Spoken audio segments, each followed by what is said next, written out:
Oh yeah, man. We got to talk about it, man. Because see, what's happening is a lot of people are putting a lot of emphasis on the Indiana Fever and Caitlin Clark in general. A lot of people are blaming Stephanie White for the struggles of the Indiana Fever and why things are not going well. They actually blaming the organization.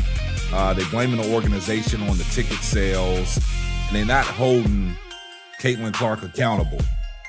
And we've always talked about, y'all want to give Caitlin Clark all these praises when she has a good game, but y'all don't want to critique the real when she stinks it up. Caitlin Clark, these last two games have been horrible.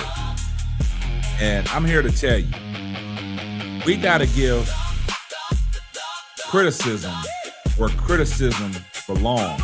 In this case, Caitlin Clark needs to be criticized, and she needs to be critiqued, and she's not above critique.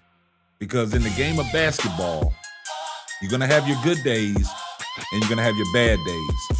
See, what's happening is everybody wants to give Caitlin Clark everything too soon. We're going to talk about some things right after this. Let me put you on game. These other podcasts out here talking that shit, but ain't repping the same. It's my bro K-Sap, chopping up topics for your optics. From politics to your cockpits. Tune in, you gotta watch this. Exclusive material for your radio, stereo, pumping high definition. Stop what you doing and listen. We smashing all competition. You better jump on this wave. Somebody pass me a mic, man. I got something to say. Well, guys, you know I got something to say, man. And we're going to talk about the Indiana Fever game against the Portland Fire. Now, you know the Portland Fire came off a loss to the Atlanta Dream, where actually they didn't have Bridget Carlton, and she was back in the lineup against the Indiana Fever. And when we talk about the Indiana Fever and their championship aspirations, it's some things that they really need to clean up. They need to clean up their defense. And they need to clean up their defense as a whole. But Caitlin Clark needs to clean her defense up, period. She is atrocious defensively. Now, if you can play offense and you can't play on both sides of the ball, then to me, that's not signs of a good point guard or a good player. Because if you can give it to somebody offensively, you got to be able to be out there defensively and be able to contribute and do some things defensively. Because in the game of basketball, any sport, y'all know defense wins championship, offense sells tickets. And I think that's what these Caitlin Clark fans are accustomed to.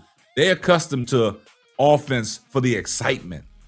But if you can't get stops on the other side of the ball, then it's going to be hard for you to win in any sport on any level. And these last two games have continued to expose the horrible defense of Caitlin Clark and the Indiana Fever as a team. They can't get stops. WNBA women are putting up over 100 points a game against the Indiana Fever. And nobody wants to talk about the real, because when we talk about the real and we critique people's favorite players, they get butthurt. But I'm here to tell you, I'm looking right in the camera. I'm here to tell you, Caitlin Clark has been exposed. And her defense is a glaring figure to why the Indiana Fever are struggling. Also, some of her horrid shooting nights is costing Indiana Fever in games, such as last night against the Portland Fire, and her defense. Now, Caitlin Clark was brutally honest about her defense that people don't want to talk about. But I'm going to let y'all hear from Caitlin Clark herself on how bad she is defensively, because I've been telling people what these teams are doing. They're hunting Caitlin Clark out. They putting her in every action. They putting her in the pick and roll, and they just abusing her one by one. And these coaches, they already have the game plan. They already have the scouting report. Just go straight at Caitlin Clark defensively, put her in every action, and seek out the worst defender on the Indiana Fever basketball team.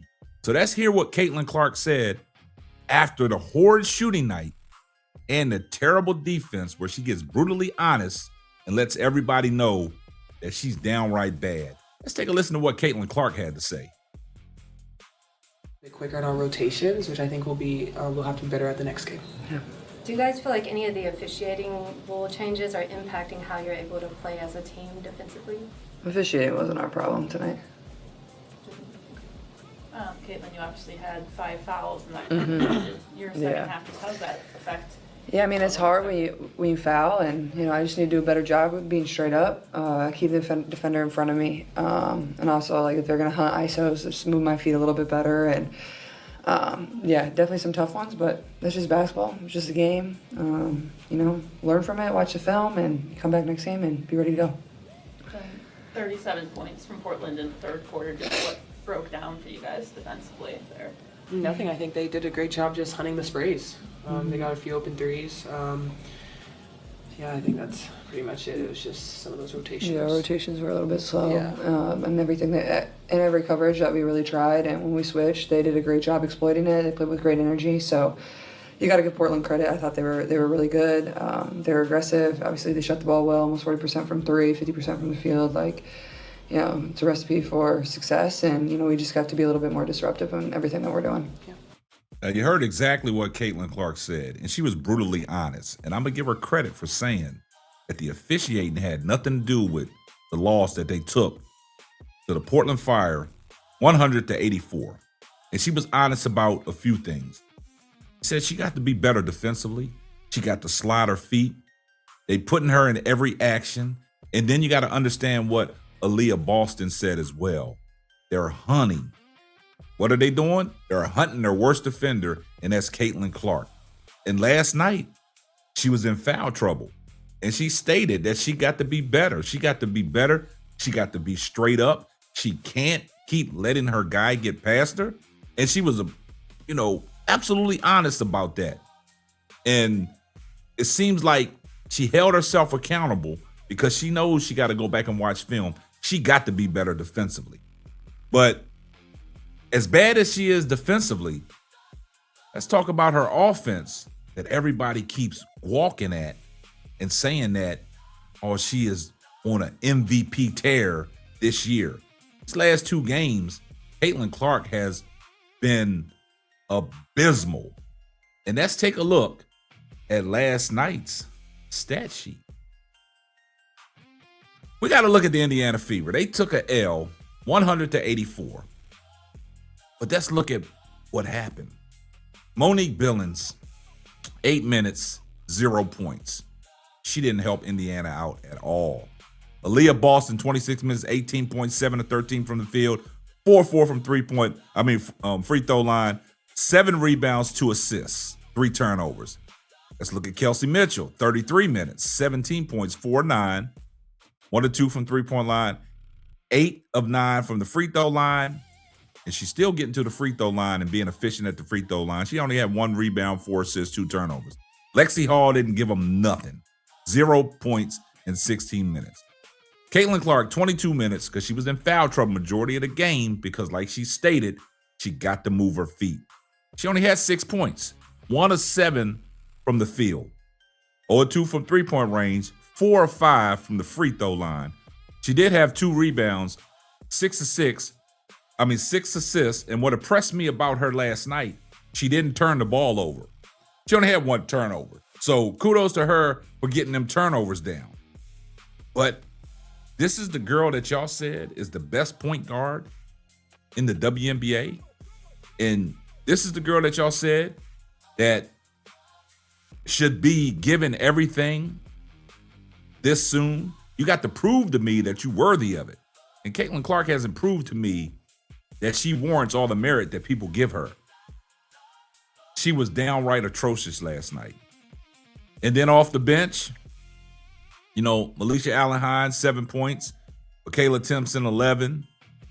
Sophie Cunningham was a bright spot with 15. Raven Johnson, she had 3. And Raven Johnson, limited minutes coming off the game she had against the Valkyrie, man. She had a great game in that loss. I think Stephanie White needs to play her a little bit more. Let her continue to go out there and be Raven Johnson. We know what she does defensively. But y'all got to stop coddling to Caitlin Clark, man. Y'all got to call out Caitlin Clark's flaws, man. Stop thinking that every time Caitlin Clark does something great, y'all straight to YouTube and talk about all this and that. She's the best thing since sliced bread. She's an MVP candidate. Let's talk about her flaws, man. If y'all want to talk about the game of basketball and break it down, let's talk about, some of the things that she needs to improve on. And stop being so in your feelings when somebody critiques her and always running around in the comments section talking about, y'all just hating on this girl. No, we talking the game of basketball. We talk the game of basketball.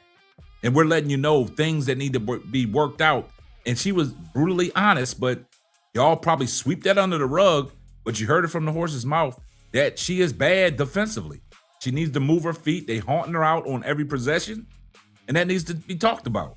In order for the Indiana Fever to achieve what they wanted to achieve, as a whole, the team has to be better defensively. But it starts with Caitlin Clark. She is the head of the snake. And what you do, you cut the head of the snake off, you go right at the head of the snake, and once the head of the snake, gets cut off, everything else just falls apart. And that's what these teams are doing. They seeking and they destroying Caitlin Clark defensively. I see everybody in the comments section, #salute. And if you're not subscribed to the channel, do me a favor, hit the subscribe button, turn your post notifications on so you know every time Simply Ball drops another hot banger. Oh yeah, just in case I forgot. Tell a friend to tell a friend. It might not be for you, but it might be for them. And this is going to wrap up another episode of the Simply Ball Dropping Podcast. I'm your host and the man behind the mic, K-Sap. Catch you on the next one. Deuces. Thanks for listening to the Simply Ball Dropping Podcast. Be sure to subscribe, like, and share on all major platforms. They only here to cause confusion. That's all, folks.